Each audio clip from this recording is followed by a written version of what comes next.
हम बच्चों आज की करें और कदम हम ओमकार से करते हैं, आपको बताइए। आइए सब मिलकर ओमकार करें। ओम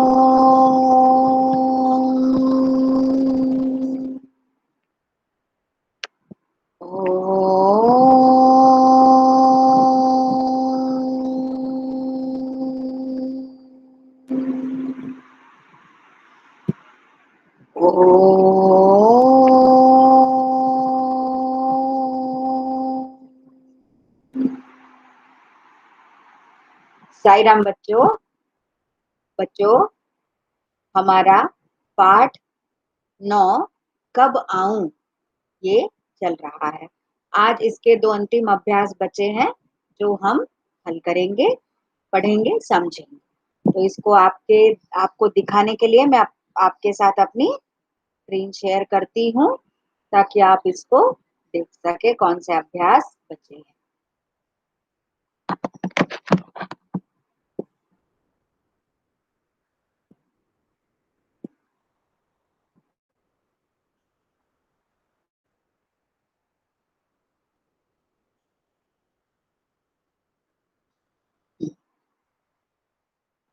ये देखिए बच्चों, ये है 2 अभ्यासों में से पहला अभ्यास। इसका नाम है कुछ कलाकारी। बच्चों आप सब ड्राइंग करते हैं ना। आर्ट पीरियड लगता है और आप सब ड्राइंग बनाते हैं, बड़ी सुंदर सुंदर ड्राइंग बनाते हैं, बड़ी अच्छी अच्छी ड्राइंग बनाते हैं। तो अब आपको हिंदी में भी उस आर्ट सब्जेक्ट का उपयोग करना है। हिंदी विषय में भी आपको चित्रकला का उपयोग करना है। कैसे?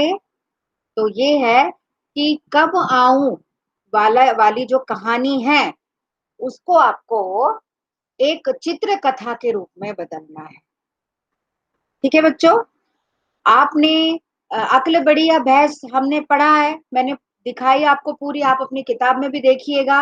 अक्ल बढ़िया भैंस वो जैसे चित्रकथा बनी है ना, आफंती और पहलवान की कहानी। तो आफंती का चित्र, पहलवान का चित्र, और ऐसे गोले गोले में लिखे उनके डायलॉग्स, उनके संवाद।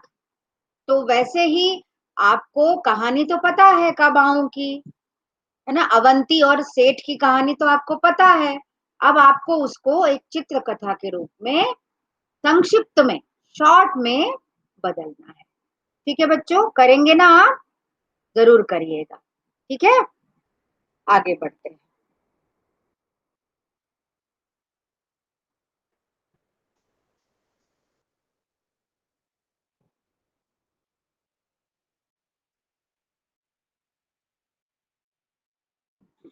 अब है आखिरी अभ्यास, क्या है फालतू। फालतू मतलब बेकार, एक्स्ट्रा, ज्यादा का, है ना। कभी कभी हम अपनी बात करते हुए ऐसे शब्द भी बोल देते हैं जिनकी कोई जरूरत नहीं होती है। इसी तरह इन वाक्यों में कुछ शब्द फालतू हैं, उन्हें ढूंढकर अलग करो। ठीक है बच्चों, अब इसका पहला उदाहरण है, बाजार से हरा धनिया पत्ती भी ले आना। बच्चों हरा धनिया पत्ती, है ना, ये तीनों ही शब्द एक साथ कहने की हमें आवश्यकता नहीं है। ठीक है, हम केवल बाजार से हरा धनिया पत्ती भी ले आना, तो पत्ती को हम अलग कर सकते हैं। हम क्या कह सकते हैं? बाजार से हरा धनिया भी ले आना, क्योंकि धनिया पत्ती जो है वो हम हरी ही यूज करते हैं, है ना। धनिया पत्ती अगर हरी ना हो, अगर पीली पड़ जाती है तो हम उसको यूज नहीं करते हैं। मम्मी से पूछना आप कि धनिया पत्ती जो होती है वो हरी ही, तो यहाँ पर पत्ती शब्द का प्रयोग करने की जरूरत नहीं है। केवल बाजार से हरा धनिया भी ले आना। आई बात समझ में बच्चों? दूसरा, एक पीला पका पपीता काट लो। अब हम पीला भी बोल रहे हैं और पका भी बोल रहे हैं। भाई जब पपीता पकेगा तभी तो पीला होगा ना, जब कच्चा रहेगा तो हरा होगा। आपने देखा है, जरूर देखा होगा, है ना। जब पपीता कच्चा रहता है तो वो हरा रहता है, और जब वो पक जाता है तो पीला हो जाता है ना। तो हमें क्या लिखना चाहिए कि एक पका पपीता काट लो। हमें पीला उसके रंग बोलने की आवश्यकता नहीं है ना। ना रंग बोलने की आवश्यकता है, ना कच्चा हरा और पीला। हाँ, रंग बोलने की जरूरत नहीं है।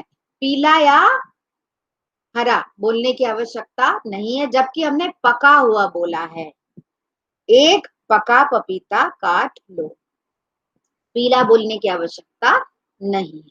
अरे, रस में इतनी सारी ठंडी बर्फ क्यों डाल दी? ठंडी भी और बर्फ भी। अरे बर्फ तो ठंडी होती है भाई। कभी गरम बर्फ देखी है आपने क्या? मैंने तो नहीं देखी। गरम बर्फ तो मैंने कभी नहीं देखी। बर्फ तो ठंडी ही होती है। पानी जब जम जाता है तो वो बर्फ का रूप ले लेता है ना। और बर्फ ठंडी ही होती है। तो हमें ठंडी बोलने की आवश्यकता है क्या, बताइए? हाँ, देखिए। अरे, रस में इतनी सारी बर्फ क्यों डाल दी? केवल बर्फ बोलना ही काफी है। बर्फ से समझ में आ जाएगा कि वो ठंडी चीज है। जेबा, बगीचे से दो ताजे नींबू तोड़ लो। जेबा, बगीचे से दो ताजे नींबू तोड़ लो। अब बगीचे से भी तोड़ कर लाओ और ताजे भी बोलना, क्या ताजे बोलना जरूरी? भाई तुरंत तोड़ेगी तो वो तो ताजे ही कहलाएंगे ना। हाँ, अगर तोड़ के रखे हुए हैं तो वो बासे हो जाएंगे, पर जब वो तुरंत ही तोड़कर ला रही है तो वो ताजे तो होंगे। तो ताजे बोलने की आवश्यकता नहीं है। जेबा, बगीचे से दो नींबू तोड़कर लाओ। ठीक है। बेकार की फालतू बात मत करो। अब बेकार भी और फालतू भी, दोनों का अर्थ तो एक ही है। तो दोनों को एक साथ बोलने की क्या आवश्यकता है? दोनों में से फालतू हटा दो, बेकार की बात मत करो। ठीक है बच्चों। तो पहले में से पत्ती, दूसरे में से पीला, तीसरे में से ठंडी, चौथे में से ताजे और पांचवे में से फालतू, ये शब्द हम हटा देंगे और इसके बिना ही हम वाक्यों को बोलेंगे और इस्तेमाल करेंगे। ठीक है बच्चों, आशा है आपको समझ में आया। अच्छा बच्चों, बच्चों आपने आपने देखा होगा कि ये जो है हमने यहाँ पर हमने इस अभ्यास में क्या समझे? इस अभ्यास में हमने समानार्थी शब्द ढूंढे थे। जिन शब्दों के नीचे रेखा खींची है उसका हमने मतलब बताया। अर्थात एक शब्द के कई अर्थ होते हैं। शब्द अर्थ वो एक शब्द के कई अर्थ निकलते हैं। वो अर्थ का समान होता है ना। अर्थ उनका समान होता है, पर शब्द रूप कई सारे होते हैं। तो इनको कहते हैं हम समानार्थी। तो आज मैं आपको वही समानार्थी शब्द समझाने जा रही हूँ। ठीक है बच्चों।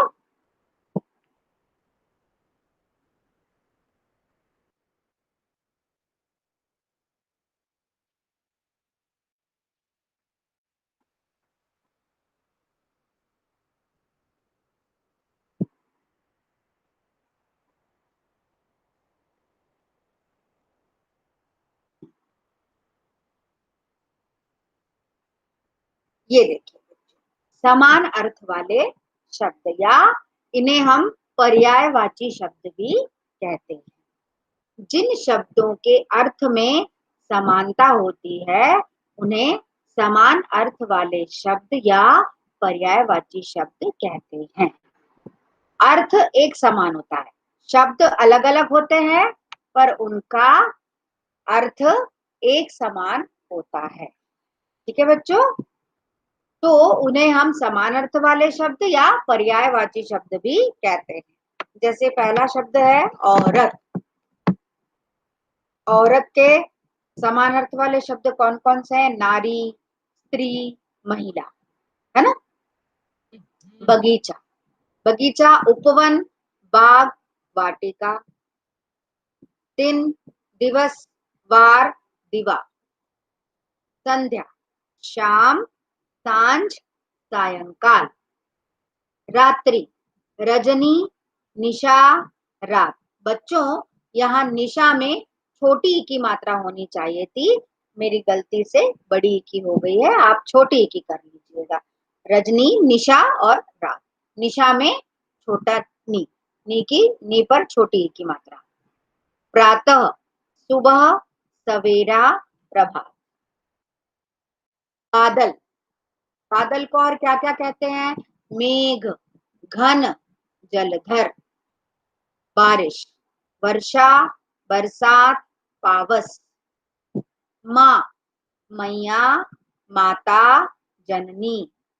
ईश्वर, भगवान, प्रभु, परमेश्वर। आकाश, नभ, गगन, आसमान। पुष्प, फूल, सुमन, कुसुम। संसार, विश्व, जगत, दुनिया। पक्षी, पंछी, गगनचर, खग।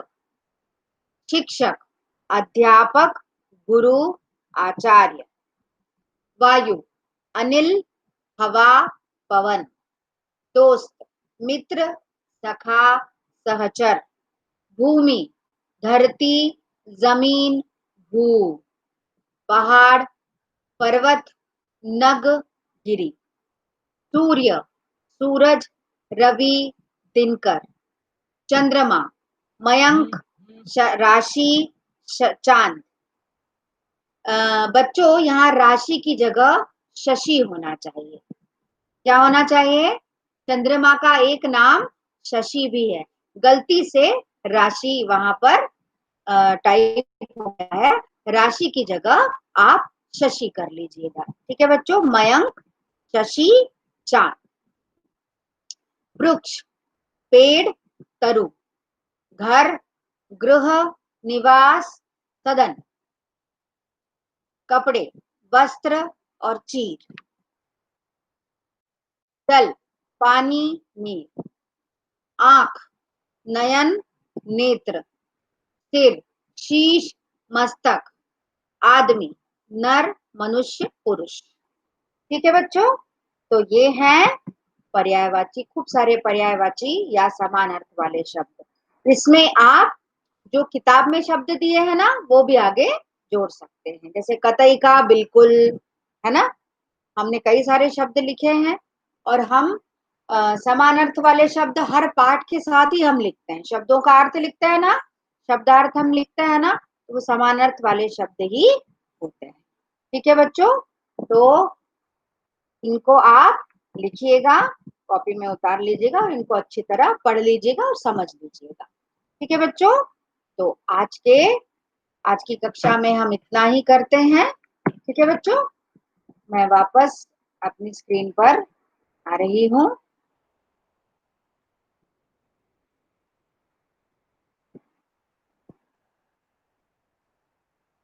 अब यहाँ पर हमारा ये कब आऊं पाठ खत्म हो रहा है। ठीक है। अब हम थोड़ा सा फिर से व्याकरण पढ़ने का प्रयास करेंगे। अभी मुझे आपको, जैसे आज मैंने आपको समानार्थी शब्द बताए, मैं कोशिश करूंगी कल सम श्रुति भिन्न अर्थक शब्द बताऊं आपको। हमने कल उसका अभ्यास किया है ना, दिन, दीन, है ना। ठीक है। उसी तरह मैं आपको और उस अर्थ बताकर उसका और उसके और सारे शब्द बताऊंगी। उसके बाद हम कोशिश करेंगे कि हम क्रिया पढ़ लें, व्याकरण के अंतर्गत क्रिया, विशेषण, ये पढ़ लें। उसके बाद इसके बाद 10वां पाठ हम शुरू करेंगे। ठीक है बच्चों। तो आज की कक्षा को हम यही विराम देते हैं, और कक्षा का समापन हमेशा की तरह शांति पाठ। ओम शांति शांति शांति। साई राम बच्चों, बाय बाय। कल फिर मिलेंगे।